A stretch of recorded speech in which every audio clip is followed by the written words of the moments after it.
There are a couple different ways that you can get students playing and answering questions on Gimkit. Once you have a kit or a set of questions that you want students to interact with, you can choose from several different options depending on what your context is.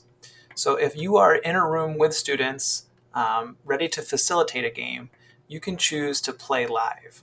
And if you're able to play live, this is where most of the game modes are available.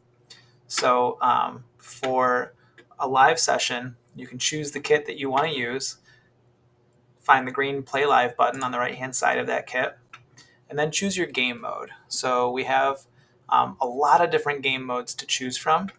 The first ones you see are always the newest and the featured or the most popular game modes. But you can scroll down and really explore everything that Gimkit has to offer. And there's just tons of experiences here. You can choose different game modes depending on what kind of vibe your students will enjoy. For example, Fishtopia is more laid back. Don't Look Down is a little bit more intense and competitive. So you have lots of different options, and you can choose what's right for your class. So once we do the work of just picking what kind of game mode we want to play, we can hit continue. And then we can choose all the different options for our game. We can choose how long it will last. In this case, for this particular example, we can choose if we have checkpoints, which kind of save a student's spot if they fall all the way down. You can choose how much energy students get per question. So the higher the number here, the fewer questions students will have to answer to play. Usually 1,000 energy is pretty standard and will get students answering lots of questions, but not totally disengage them from the actual game piece.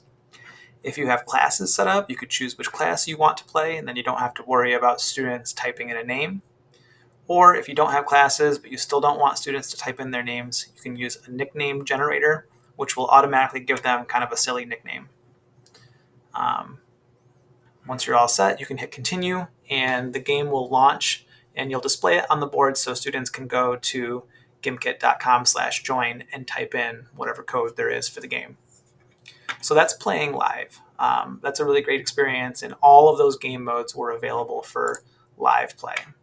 If the context of your class doesn't allow for that and you want it to be a little bit more flexible so that students can engage with the games at their own pace or on their own time, you'll want to choose assign homework. And you can see right off the bat, we only have a handful of games to choose from for homework.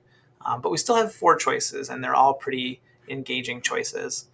So you can go through a very similar field of questions. Now we're going to choose a due date. So we're basically creating a window of access to this game. Classes, what goal is required for students to complete the homework, checkpoints, and energy per question. So again, this one is a little bit more limited, but much more flexible in terms of when students can access it and how they can access it.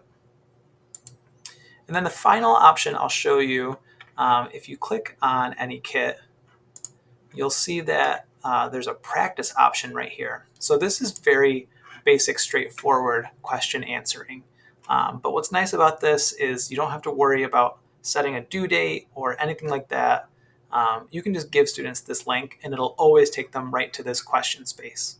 So there's no game attached to this. It's just answering questions, but it's nice for students to be able to practice this whenever they need to or want to, without having to worry about setting up a window for them to access those questions.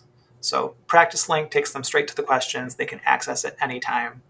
Homework takes them to the game that you're playing whenever is appropriate for them, and it's more of an individual experience. And then Play Live happens when you host it, and it's for the whole team, the whole class to experience together, and has a lot more game options. So those are the different ways that you can access Gimkit and have students play and answer questions.